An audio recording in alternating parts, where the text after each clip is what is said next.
Juicio por el crimen de Fernando Báez Sosa. Terminaron las instancias de alegatos y Gustavo Carabajal, se supo que finalmente la sentencia y el veredicto se va a conocer el 6 de febrero. Exactamente, Gabriel, y mejor, es el mejor escenario teniendo en cuenta que existía una posibilidad de que el veredicto se conociera entre lunes y martes próximo, pero sin que se determinaran las penas debido al poco tiempo que tuvieron los jueces para deliberar y llegar a un acuerdo sobre una figura penal que podría corresponderle a los 8 acusados de asesinar a Fernando Báez Sosa.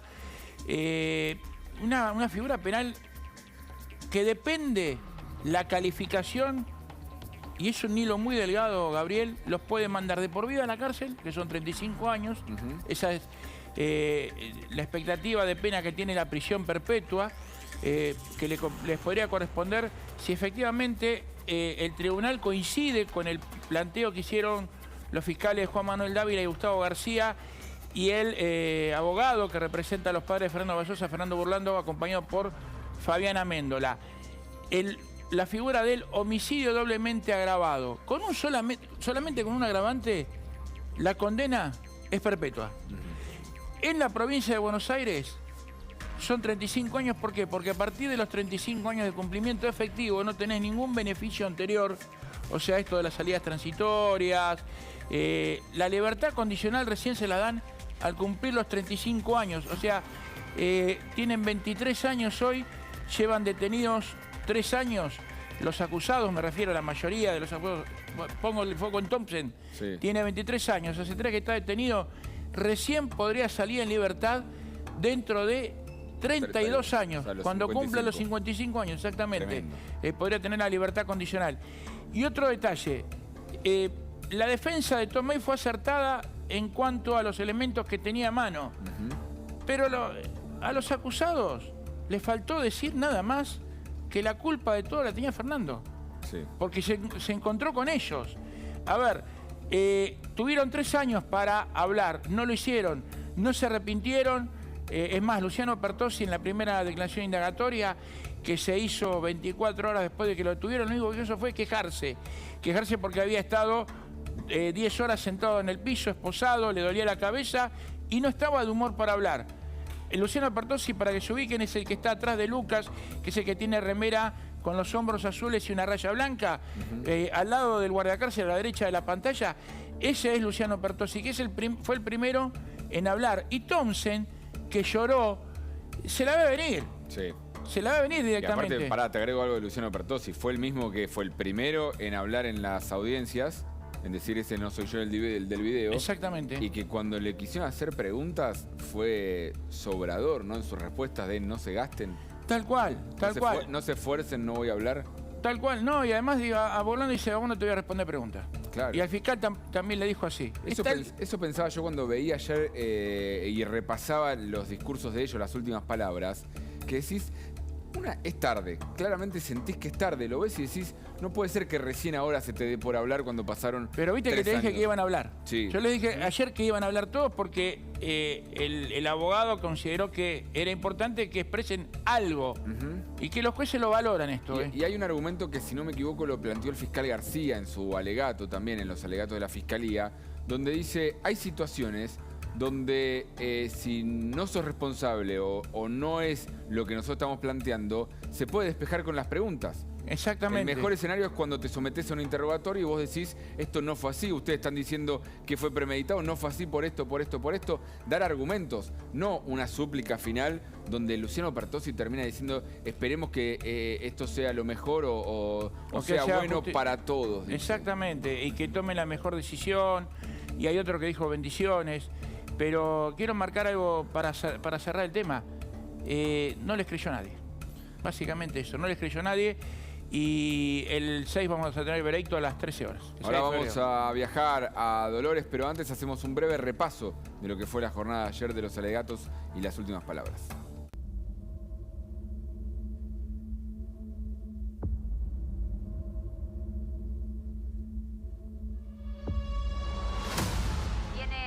Custodiado por un enorme operativo policial como lo hacen de manera habitual. ¿Qué se espera para los alegatos, para su exposición en el día de hoy? Unas palabritas. No voy a adelantar nada. ¿Puede tener algo, una sorpresa, digamos, que haya en el día de hoy? ¿Cómo está viviendo este momento? Solo eso. Nada, disculpe. ¿Cuándo va a ser, digamos, el dictado de la sucursal hoy?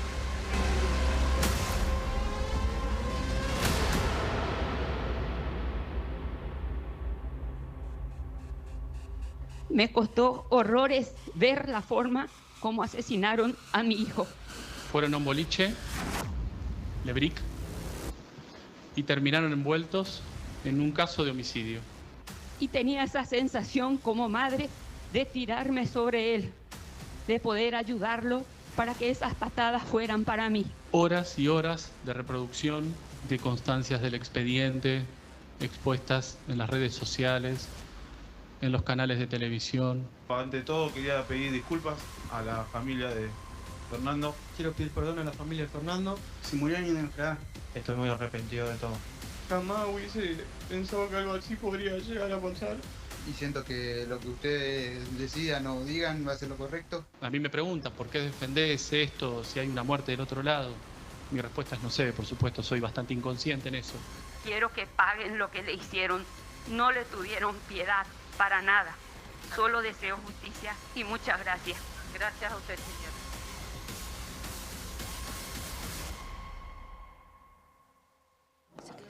Impactantes imágenes, sin lugar a dudas, de un juicio que sigue conmoviendo. Cada una de las instancias de este juicio conmovió desde la primera semana con los testimonios, los testigos, la segunda semana con las pruebas que se fueron relevando, los videos, los mensajes de celular, últimos testimonios también la semana pasada y las palabras ahora de los imputados que realmente llaman mucho la atención, el momento, la forma y las cosas que terminan diciendo. Vamos a ir a Dolores, ahí está trabajando Carla Ricciotti como desde el primer día. Carla, buen día, ¿cómo estás? Buen día, Gaby, buen día para todos allí en el piso. Sí, así es, ayer terminó esta segunda etapa, ¿no?, de este juicio aquí en Dolores. La primera la semana pasada con la etapa de los testimonios que culminó el miércoles 18 junto con el tercer aniversario del asesinato de Fernando Báez. Y ayer terminó la etapa de los alegatos, con el alegato justamente de la defensa, que ahí escuchábamos algunos extractos de las frases más resonantes de un alegato bastante corto, de prácticamente 1 hora y media, que había hecho Hugo Tomei, pidiendo básicamente la absolución de todos sus defendidos, pero además cuestionando, obviamente, esto que ya veníamos hablando con nuestras hipótesis, Gaby, de por dónde podía llegar a ir la defensa de Hugo Tomei hacia los 8 imputados. Bueno, era esto básicamente, mencionar que no se pudo comprobar qué le causó la muerte, que la autopsia no lo define concretamente, no es concluyente en ese sentido. Poner la duda en lo que dijeron, en esta frase tan resonante que dijeron tanto de la Fiscalía como de la querella, que todos hicieron todo. Él dijo, Tomei, si todos hicieron todo, está mal planteada la imputación original, porque no todos pegaron, pero no dijo quién pegó. En realidad fue algo como generalizada la defensa de Tomei hacia sus acusados, pero tampoco profundizó demasiado en detalle sobre el rol que ocupó o que no ocupó cada uno de ellos con respecto a de lo que se los acusaba, ¿no? Sin embargo, bueno, allí vimos cómo al finalizar hicieron rápidamente un pedido de disculpas, un pedido de perdón a algunos, deseándole la bendición de Dios por parte de otros a todos los que estaban allí presentes, pero ninguno en concreto miró a la familia de Fernando. Ustedes vieron en las imágenes que pudimos observar en vivo, Gaby, ayer por vía streaming de la Corte Suprema de la provincia de Buenos Aires, cuando hacían este pedido de disculpas, miraban hacia Tomei más que nada, sí, o algunos hacia el tribunal, pero no miraban, Carla, o al frente, claro, no miraban en ningún momento a los padres de Fernando. Sí, Carla, 12 veces estuve viendo ayer las últimas palabras de los acusados. ¿Y sabés que había algo en común que dijeron? Perdón por las personas a las que hemos afectado. ¿Sabés quién dice eso? Y lo vi en casi 50 juicios orales que cubrí. En las últimas palabras, por ejemplo, lo han dicho los integrantes de la banda El Gordo Valor. Esa frase es típica, pero típica del culpable. Típica de aquel que pide perdón y está notablemente coacheado o emotivamente coacheado. Esa frase es común de todos los reos, de todos aquellos que saben que son culpables y están al borde, porque es una frase de rito que los abogados penalistas sugieren que deben decir a aquellos que están siendo sometidos a juicio, que tienen la posibilidad de decir las últimas palabras, pero es una frase de rito que se da como últimas palabras en todos los juicios orales antes de conocer el veredicto. Se las escuché decir a los delincuentes más sanguinarios de la historia criminal argentina en los juicios orales que pude ver, desde piratas del asfalto, ladrones de bancos, hasta estos chicos. 12 veces vi las últimas palabras. La sensación...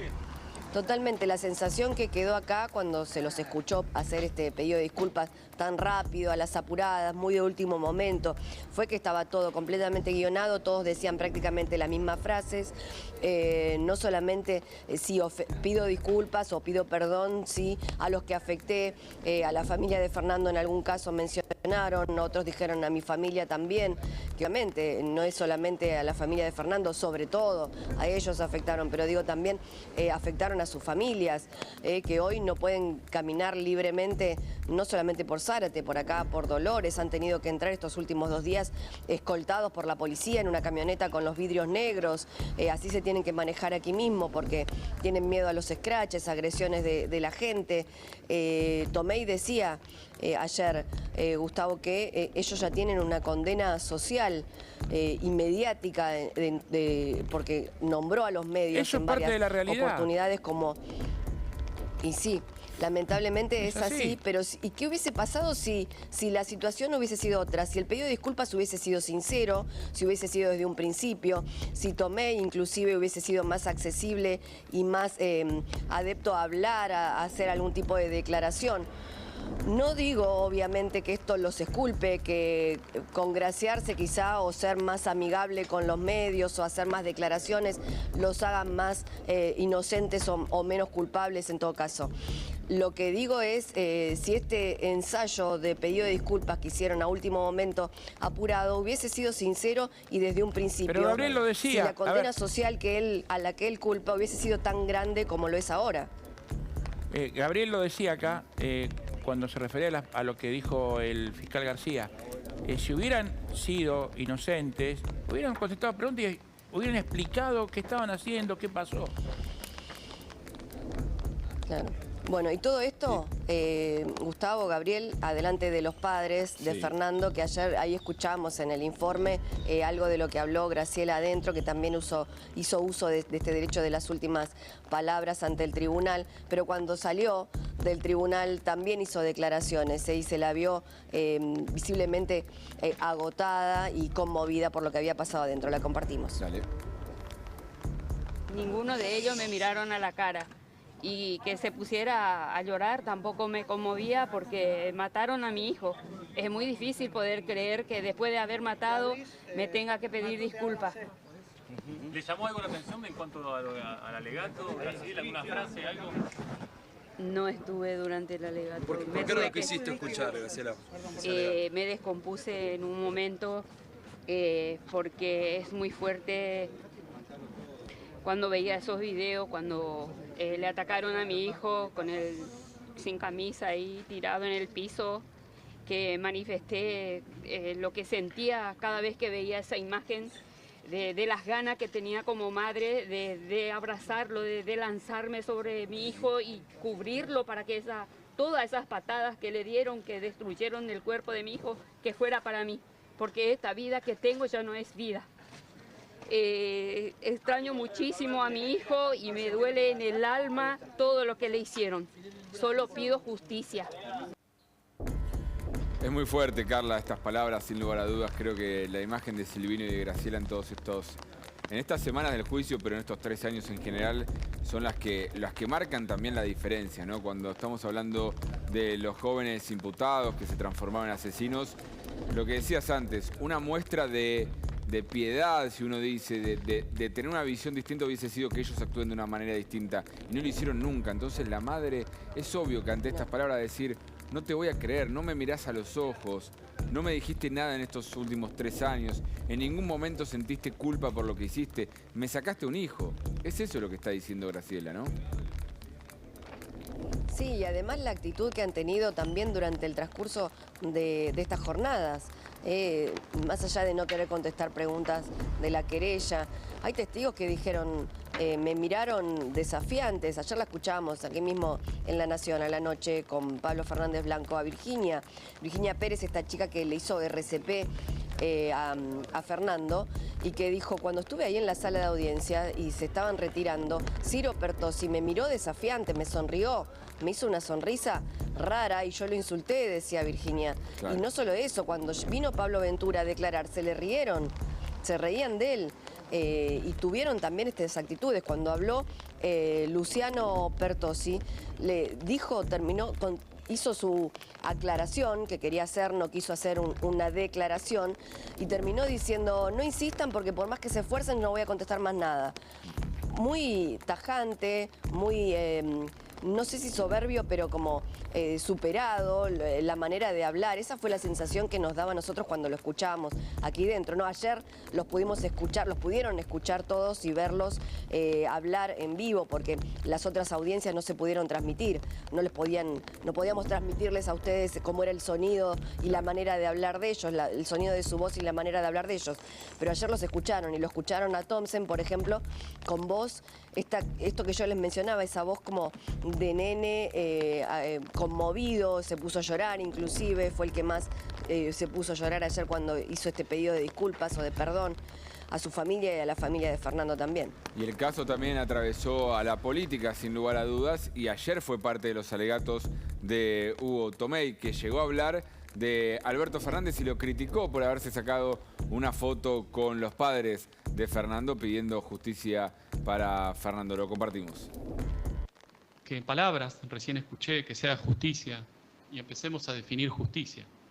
Si justicia es perpetua, como el presidente de la Nación nos sorprendió con un cartelito que decía justicia para Fernando, y si después justicia hay otros cartelitos que dicen justicia es perpetua, el presidente de la Nación, docente de Derecho Penal de la Universidad de Buenos Aires, está pidiendo perpetua. Y esto acá uno puede empezar a discutir esta intervención de los poderes, ¿no? Sé que el tribunal no se va a dejar amedrentar por nada. Volviendo al tema del presidente. El presidente como nota, puedo citar, y si los medios no han mentido, el Papa también tuvo intervención, personajes conocidos, públicos, todos por supuesto a favor de un lado y condenando el otro. Y hubo respuesta de Gabriela Cerruti que le contestó a Hugo Tomei. Consultado por las declaraciones del abogado Hugo Tomei en el caso Lázaro, en el caso Báez, perdón, del chico de Villa Gesell asesinado. Fernando. Que apareció el presidente, según dijo Hugo Tomei, con un cartel donde pedía perpetua. ¿Su oficina tiene algo para contestarle a este abogado? El abogado no dijo eso, dijo que el presidente aparecía con un cartel en el que pedía justicia y que después hubo otros que igualaban justicia con perpetua y que entonces él entendía que el presidente recibió a los familiares de Fernando. Es un caso no solamente trágico, sino que conmueve a toda la sociedad, y el presidente tenía un cartel junto con los padres que es pidiendo lo mismo que pedimos todos, que es justicia por Fernando, y es lo que estamos pidiendo y es lo que estamos esperando todos. Y estamos acá en piso también con Marcelo Sola, especialista en lenguaje no verbal. Gracias, Marcelo, por venir. Encantado. Nosotros vamos a analizar los mensajes, lo que dejaron los jóvenes acusados del asesinato de Fernando Báez Sosa, pero lo que te pido es que nos espere. Vamos a hacer una breve tanda y ya venimos con más.